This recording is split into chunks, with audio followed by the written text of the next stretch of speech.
Pandemik COVID-19 beri impak kepada industri pelancongan global secara total. Majlis Pelancongan Dunia WTTC meramalkan $2.1 trilion pendapatan di peringkat global akan terjejas dan 75 juta akan hilang kerja. Lebih separuh daripada jumlah itu adalah di Asia.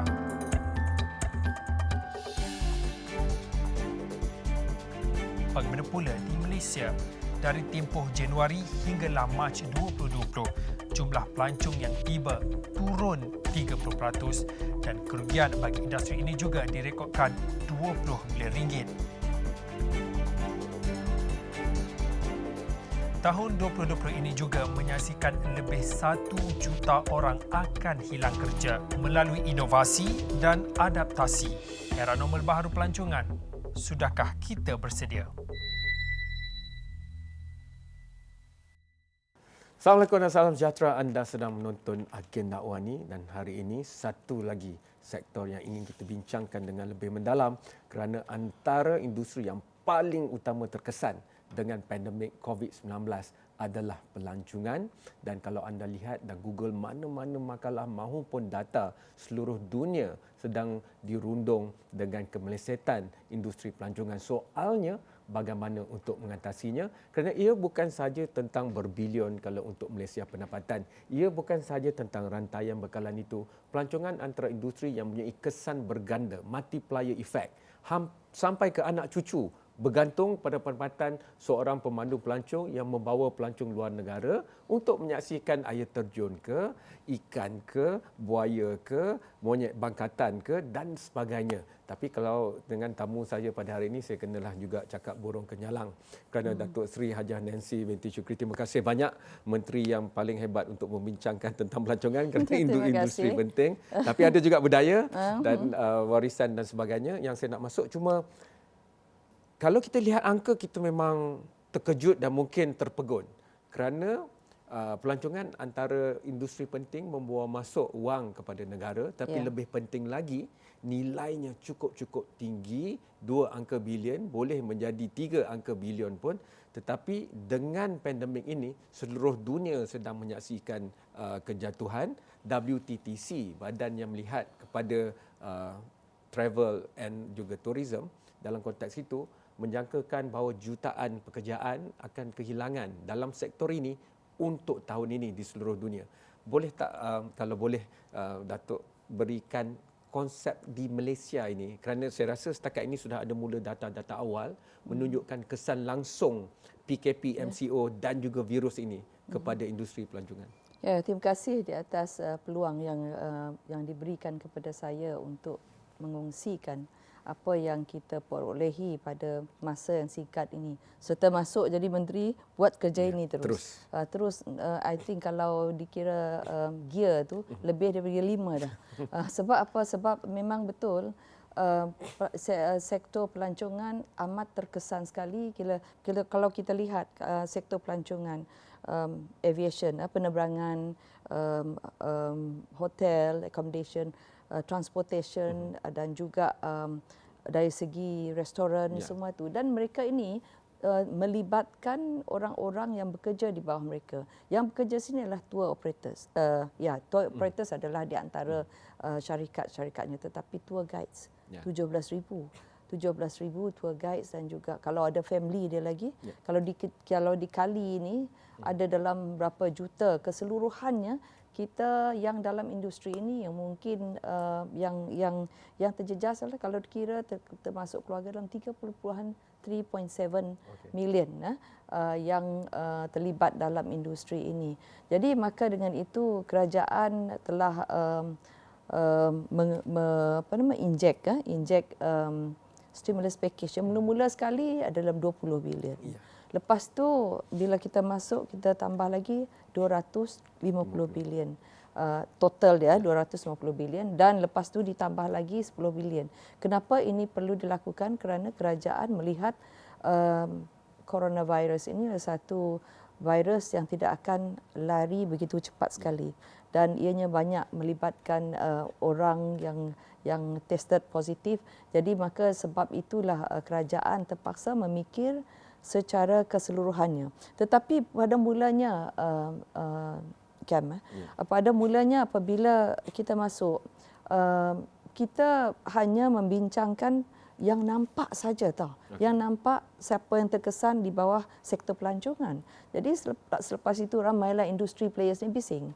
Dia kata ini tak termasuk, ini tak termasuk. Tadi Cam sebut pasal seni. Saya kata seni tak masuk di bawah kita. Artis-artis masuk juga WB, orang kata. Oh, kita panggil industri players ini.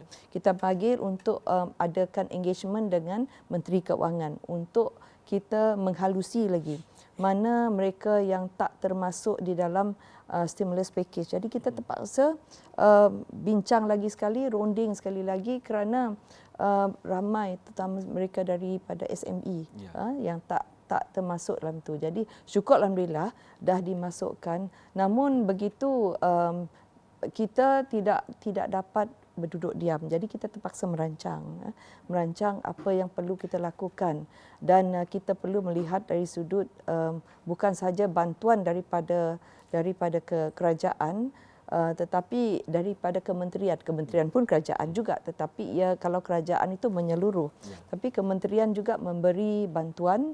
Kita menganjurkan inisiatif tertentu yang pada masa ini kita telah kemukakan kepada Economic Action Council, dan sebenarnya yang kita kemukakan ini kan, senarai ini berterusan tau, tak berhenti. Sebab ada lagi yang datang kepada kita. Tadi saya masuk pun ada yang mengatakan, oh Beach Boys tak ada masuk. Sebab kita kena fikir sama ada mereka tergolong di dalam industri yang kita yang di bawah kita, tetapi ada yang bekerja dengan syarikat lain, ada yang kerja sendiri. Tetapi dari situ kita melihat inisiatif kita sekarang ini dalam MCO ini, kita perlu mengambil peluang ini untuk memberi latihan kepada tourism industry yang memberi perkhidmatan ini, supaya mereka dapat meningkatkan lagi mutu perkhidmatan mereka. Termasuklah tour operators, travel agency. Kita gunakan ini untuk mereka melihat secara menyeluruhnya. What have they done before? Apa yang mereka lakukan sebelum ini? Apa yang gagal mereka lakukan? Pada masa ini kita mahu supaya mereka dapat menaikkan lagi, memperbaiki mutu perkhidmatan mereka, supaya orang bila travel balik, bila dia travel lagi, mereka rasa puas dengan keunikan. Mereka rasa satisfied, dan juga mereka akan tinggal lebih lama lagi. Ada lagi, kalau saya diberi masa lagi, saya tambah lagi inisiatif di bawah kementerian ini. Ada yang dinamakan gamelan, iaitu di mana itu adalah satu program untuk melancong di Malaysia. Itu matching grant yang kita beri kepada tourism industry player ini. Yang ada juga yang namakan geran sokongan pelancongan seni dan budaya, kerana pelancongan ini bukan hanya orang melawat, tetapi seni dan budaya juga termasuk di antara aktiviti yang orang nak lihat. Ini adalah untuk kita membantu tourism industri ini untuk mempromosi dan membuat kempen-kempen secara domestik. Kita juga berhasrat, ini kita telah pertimbangkan, kita kemukakan kepada EAC, di mana kita mahu supaya kita nak we want to exempt, mengecualikan tourist guides, tour operators, travel agency daripada membayar lesen.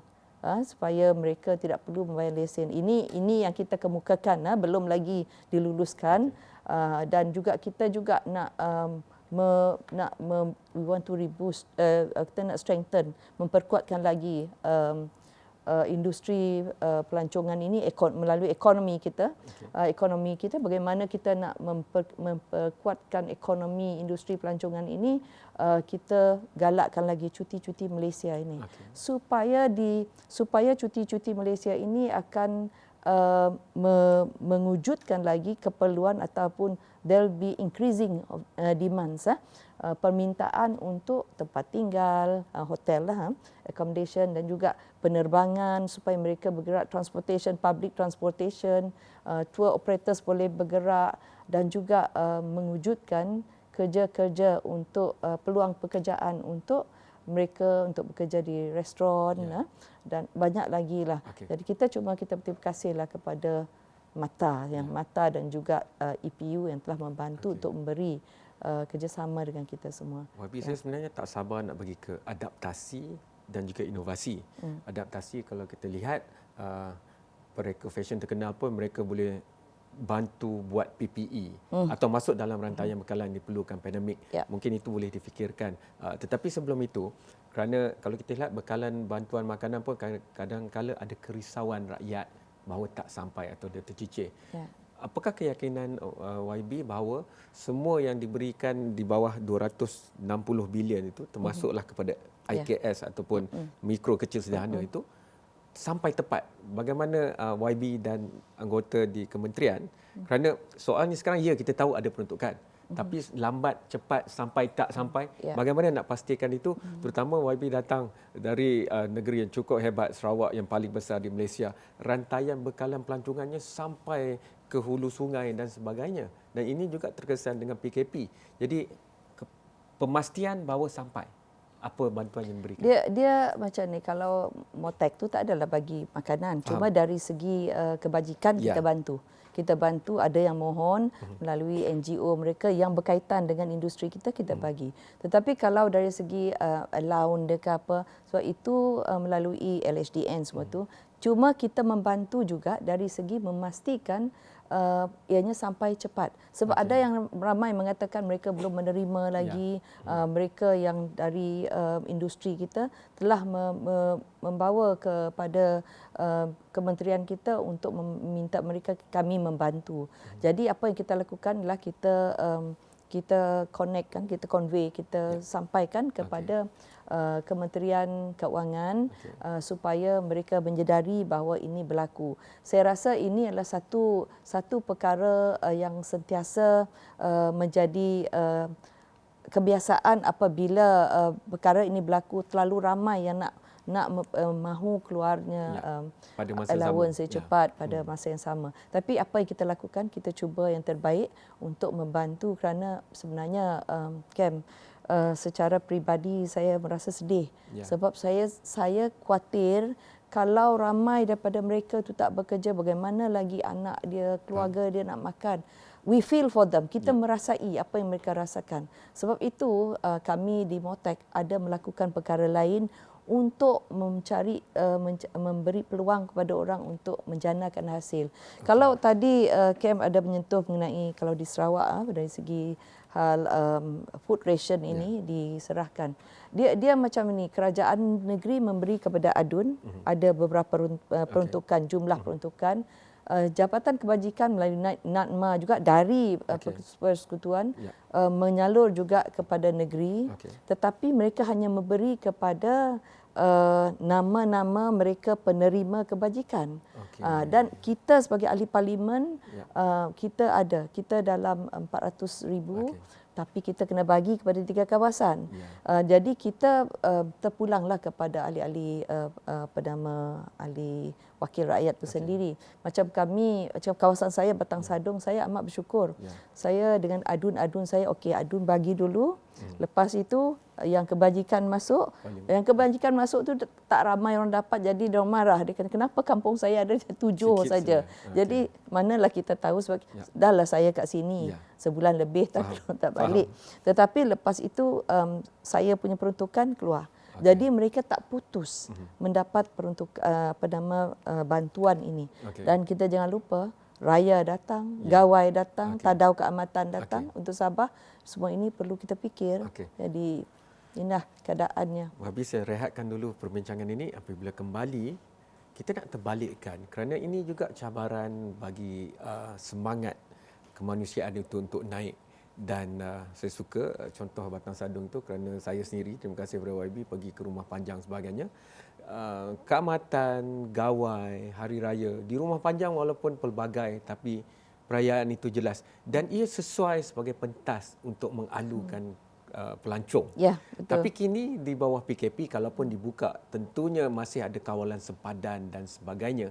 Bagaimana kita nak menterbalikkan halangan menjadi suatu yang insentif positif untuk kita masuk kepada penawaran perkhidmatan baru. Bawalah kamera 360 darjah, pakai virtual reality dan sebagainya. Itu saya nak tanya YB selepas ini, kerana apabila kita kembali pun daripada berjaya memutuskan rantaian jangkitan COVID dan mengeluarkan vaksin misalnya, industri di seluruh dunia tidak akan kembali kepada aras dahulu kerana semuanya berubah. Kapal terbang mungkin tak boleh bersesak lagi, ada penjarakan misalnya. Ini akan kita bincangkan kerana industri pelancongan penting untuk Malaysia, serantau dan juga sedunia selepas ini.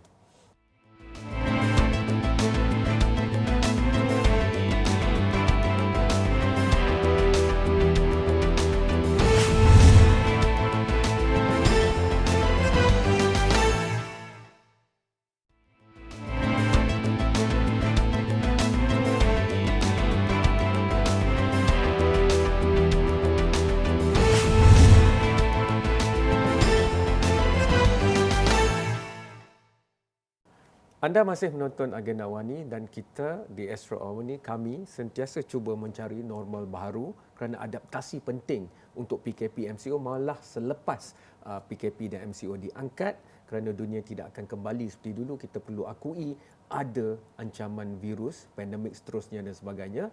Tetapi ada yang berfikir seluruh dunia, bagusnya PKP MCO ini, ia mengingatkan manusia seluruh dunia apa yang kita hilang bila kita tak boleh keluar rumah. Dan pelancongan antara perkara yang amat didambakan di media sosial, sama ada perkongsian sesama ahli keluarga maupun kawan-kawan, mereka bukan saja bercakap tentang destinasi, mereka bercakap tentang rindunya melihat budaya orang lain, seni yang pelbagai. Jadi saya nak lontarkan itu kembali kepada YB kerana ini mungkin peluang yang perlu kita ambil sekarang, mungkin tidak terus menyeluruh, tapi sekurang-kurangnya bermula mendigitalkan industri pelancongan seni dan budaya kita. Ya, terima kasih. Kalau kita lihat sekarang ini masa MCO ini, ramai yang begitu inovatif dan kreatif sekali menggunakan smartphone dia. Smartphone adalah di antara window ataupun tingkap untuk pergi melihat dunia luar. Ya. Dan saya nak ingatkan kepada diri saya bahawa Malaysia, tourism ini, pelancongan ini adalah merupakan gateway kepada imej negara kita. Jadi sebab itu kita perlu menggambarkan apa yang ada dalam negara kita. Dan pada masa inilah peluang kita untuk menggunakan yang smartphone, tak perlulah cari kamera yang kata lagi, menggunakan itu sebagai satu cara untuk kita mengongsikan bakat kita ke, yang sebenarnya apabila saya baru masuk, hari kedua saya dah bercakap pasal domestic tourism. Ya. Kita nak melibatkan masyarakat lokal supaya mereka dapat kita dapat melihat kepada apa yang ada dalam negara kita sendiri. Sebab saya melihat kepada tugas-tugas tour operators ni, tour guides, kebanyakan mereka banyak ada niche market dia sendiri. Ada yang membawa Jepun, orang Jepun, ada orang ini, dan mereka mempunyai set mind. Dia sudah ada mana dia nak bawa, sebab itulah history kita yang nak dikongsikan. Tapi ini adalah satu sejarah baru bagi kita. Jadi saya bersama dengan pasukan saya di Motek, Tourism Malaysia melakukan tidak jemu-jemu melakukan kempen ini. Kempen untuk melawat di mana-mana. Jadi mereka membantu dari segi promosi. Dan kita mengenal pasti banyak perkara yang boleh dilakukan secara domestik. Utamanya rural tourism misalnya. Kalau saya sebut tourism secara rural ini kerana saya dari kawasan rural. Dan banyak kita boleh tunjuk, tadi sebut pasal Rumah Panjang. Ada juga waterfall yang belum pergi. Yang orang tak pergi secara sebagai turis. Dia pergi macam kita baru diperkenalkan tempat itu sebab tanah itu kepunyaan orang kampung. Tapi kita boleh menggalakkan supaya orang akan menggunakan itu sebagai satu bahan untuk menjemput ataupun to invite turis nanti. Pada masa ini ia menjadi satu domestic product.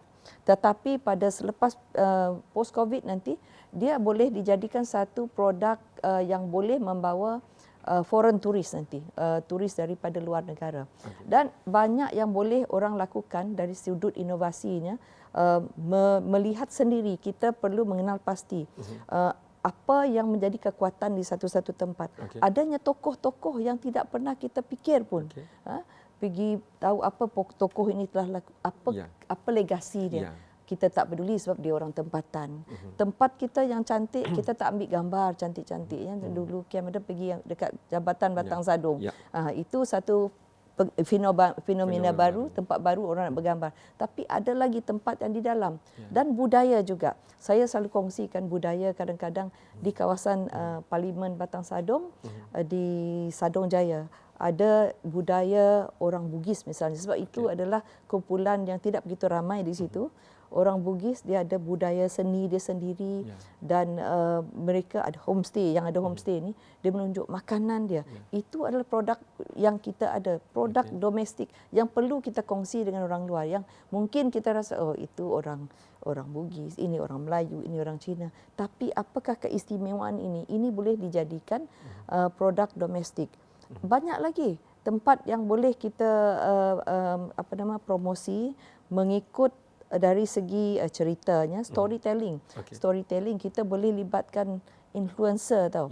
Influencer sama dari secara lokal ataupun international media punya influencer, supaya mereka ini boleh kita gunakan untuk mempengaruhi pelancong-pelancong yang ingin nak pergi ke tempat kita, nak melawat, nak travel ke tempat kita. Kita mahu mereka datang lagi. Boleh. YB ada rakan-rakan saya nakal ni, editor wartawan ni, dia orang kata YB lah yang paling bertuah, kerana YB lain, kementerian lain, bila mereka buat webinar, mereka terpaksa formal, serius. Tetapi bawah YB boleh menunjukkan perkara-perkara eksotik, warna-warni, bunyi-bunyian. Ya, betul. Jadi mungkin itu akan digunakan YB. Sejauh mana kita punya kebolehan untuk menterjemah semua YB cakap, kerana apa aset yang kita ada pada dunia digital nampaknya masih berkurangan berbanding apa yang optimal. Motek ni ada 13 agensi. Jadi kita nak mencari jalan pada masa MCO ini, bagaimana kita nak membantu orang untuk menjanakan pendapatan semasa MCO ini.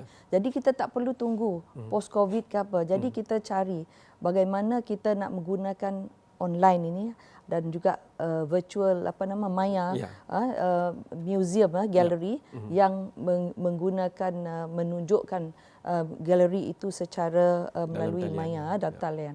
Yang lain tu ada pertandingan sekarang ini.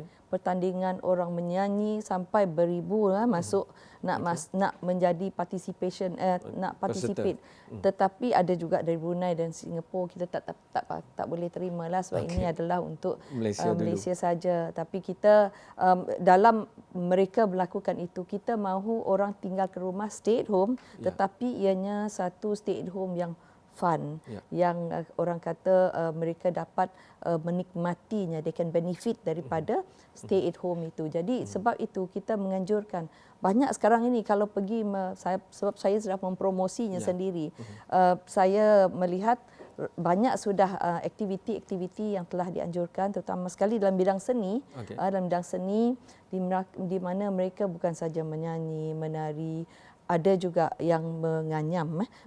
Menganyam basket ini kita membawa dari pelbagai negeri supaya mereka boleh memasarkan produk mereka secara online, tetapi secara interaktif. Bukannya kami mengata okey ini harga barang ini tak. Yang itu dia membuat di situ, dia boleh ditanya apakah dia punya material, raw material dia, buat macam tu, berapa lama dia buat, how much dia, berapa harga dia. Jadi kita membuat masa MCO ini sebagai satu masa keluarga boleh bersama dan boleh memberi idea kepada, kalau bapa dia ataupun anak dia menyanyi, dia boleh ada ada sumbangan daripada keluarga memberi idea. Dan banyak lagi sebenarnya kalau pergi ke website kita. YB, maknanya adaptasi itu perlu berlaku serta-merta. Orang ramai melihat pada hilangnya pendapatan, tapi kos juga mungkin lebih boleh dijimatkan kerana kita tak payah nak turun gunakan keluar. berjuta-juta ringgit untuk Tak pergi ada. Amerika, suruh orang Amerika Betul, datang sini betul. kan. Jadi semua ini sedang dilakukan ke dalam lebih talian dan Ya. domestik. Sudah pun berlaku dan ini adalah satu peringkat di mana kita saya rasa kita apabila kita dalam keadaan tertekan kan, jadi kita suddenly kita tahu yang kita boleh melakukannya. Okey. Ramai yang terlibat. Saya kadang-kadang saya senyum apabila orang tua-tua di rumah pun disuruh bercakap, inilah masanya kita boleh membantu mereka untuk menjual mereka nak menjual makanan, hasil makanan mereka yang mereka nak jual masa bulan puasa tak boleh buka gerai, ini boleh mereka lakukan. Ini sedang berlaku di dalam web kita. Di mana Hotel Sri Malaysia yang paling laku dia lah dari segi makanannya. Jadi inilah peluang mereka masa bulan puasa lagi ni, orang ramai nak mencuba tapi online lah. Lepas itu dia kena atur macam mana nak menghantarnya. Dan Aswara pula adalah tempat orang belajar berlakon, belajar menyanyi, production semua tu. Di situ sekarang ini mereka juga tengah menjalankan aktiviti mereka. Kadang-kadang mereka memberi laporan kepada saya seronok kerana kadang-kadang kita rasa kalau boleh kita nak berada di sana. Sebab inilah sebenarnya wajah Malaysia sebenarnya. Jadi wajah ini kita tak dapat secara fizikal berada di luar sana, tetapi kita dapat menunjukkannya melalui talian. Dan kita nak bersama dengan rakyat kita supaya kita dapat membina semula, to rebuild our economy. Kita bersama dengan mereka, jadi sebab itulah kita mahu rakyat kita stay at home supaya kita dapat memutuskan rantaian ini, COVID ini, supaya ianya tidak telah kita sengsara begitu lama kan. Sebenarnya tinggal di rumah tu sengsara juga. Sebab itu kreativiti perlu ada. Kalau tak ada kreativiti entah apa nak jadi. Itu juga menyebabkan rakyat lebih menghargai capaian jalur lebar itu. Saya nak lapiskan itu kepada YB. YB juga mewakili kawasan di Borneo. Sudah sekian lama dibincangkan ini. Sarawak dan pimpinan negeri pun dah kata lama dah untuk mewujudkan ekonomi digital. Mungkin ini peluang di bawah Majlis Perubatan Negeri, di bawah EAC dan sebagainya. Track pun kini ada, jatuh khas untuk pelancongan dibangkitkan kembali. Solve this once and for all. Gunakan masa ini, laburkanlah berapa pun yang kita perlu untuk jaringkan hampir 100% di Malaysia. Terima kasih. Sebab sekarang ini saya pun telah meminta supaya ada yang membantu untuk memberi kepada kita pandangan ataupun recommendation dari segi big data. Saya rasa kita sudah terlewat. Tapi walaupun terlewat, tidaklah terlewat langsung kalau kita tidak memikirkannya, itu satu hal. Tapi sekarang ini bukan sahaja kita memikir, malah kita sedang merancang untuk kita mewujudkan big data untuk Motek dulu. Mungkin kementerian menteri federal pusat, kerajaan pusat juga dalam proses. Saya rasalah mungkin supaya kita saya rasa sebab kita perlu macam sebagai Motek, kita nak tahu macam Tourism Malaysia. Dia nak tahu orang ni dulu pernah kena COVID-19. Lepas dia tested positif. Lepas tu dia datang lagi, macam mana kita nak tahu mengesan ini boleh berlaku kalau kita ada big data dan ini di antara perkara yang supaya kita boleh mengawal dan juga merancang orang ini dah sampai dekat immigration sana, bagaimana kita nak mengaturnya. Ini perlu dipikir dan kami di Motek bukan saja memikir, malah sedang dalam proses lah untuk mewujudkan ini supaya kita menjadi negara yang lebih majulah dari sudut data ini. Okey. Saya nak bagi peluang untuk hujah terakhir kepada YB kerana ramai orang tengok teknologi, ramai orang tengok kawalan sepadan, tetapi pandemik ini juga menjarakkan kerana penjarakan sosial. Tapi menjarakkan secara fizikal itu tak semestinya hati itu dijarakkan. Walaupun ada kes banyak anti-Asia di Amerika dan Eropah kerana mereka rasa ini virus Asia dan sebagainya. Peranan Motek sebenarnya bukan hanya untuk pelancongan seni budaya tetapi juga memberikan imej itu bahawa kita adalah negara yang masih terbuka walaupun ada penjarakan dan kawalan sepadan. Sebab itu tadi saya menyebut mengenai untuk kita nak membawa kembali pelancong tu, kita nak bina semula confidence, keyakinan orang untuk datang kembali ke sini. Tetapi kita tidak dapat berhenti terus. Jadi sebab itu kita walaupun dalam keadaan ini macam hoteliers, mereka perlu memikir strategi market apa nama dia punya target group dia. Bagaimana mereka nak mempromosi dia punya bisnes masing-masing. Kita membantu untuk mempromosi dari segi negara dan kita itulah saya cakap pasal key opinion leaders, influencers untuk memberi gambaran bagaimana keadaan kita dan kita perlu menunjuk keyakinan bahawa Malaysia inilah salah satu daripada negara yang telah membantu dari segi mengawal COVID-19 ini secara efektif. Jadi tetapi amalan ini perlu diteruskan. Tadi kita cakap pasal social distancing. Ianya saya rasa inilah antara norm yang new norm kata orang kan, pembaharuan yang baru, amalan yang baru. Norma yang baru untuk diamalkan dan ini akan memberi keyakinan. Dan sanitizer itu menjadi satu kemestian dalam bag atau dalam poket. Jadi semua ini akan kalau kita dapat memberi keyakinan kepada pelawat yang kita mengamalkan kebersihan hygiene ini. Untuk hari ini saya berterima kasih. Tapi lepas ni bila datang saya rasa big data itu boleh kita bincangkan lebih lanjut. Sama ada anda berada di Sipadan Kapalai ataupun boleh anda, tak saya beri satu perkataan lagi. Saya nak nyatakan kepada mereka yang di dalam industri pelancongan ini, kita bersama dengan anda. Let us save, kita selamatkan negara kita dahulu bersama-sama. Jadi stay at home. Terima kasih. Kalau perusahaan terjejas, pendapatan terjejas, kita boleh hubungkan anda dengan bagi Datuk Seri. InsyaAllah. Saya tadi nak ucapkan kepada anda, sama ada anda berada dalam rantaian mana pun pelancongan negara, di Kapalai ataupun di Sipadan, ataupun dekat dengan Gua Mulu, ataupun di Santubong, ataupun di Bario, ataupun di kampung saya sekarang musim harum manis, nanti saya nak minta Wabi Datuk Seri tolong promokan juga kerana itu adalah pelancongan juga dari arti kata ia antara mangga terbaik di dunia, tidak akan dilupakan, sentiasa diperjuangkan, turut diperjuangkan oleh Astro Awani dan Agen Awani kerana bersama kita pisahkan rantaian jangkitan COVID-19 tidak bermakna kita menjarakkan pelancongan seni dan budaya, malah nafkah yang perlu untuk mereka di mana jua berada dalam industri ini. Sekian selamat malam, terima kasih. InsyaAllah jumpa lagi. Terima kasih. Thank you so much.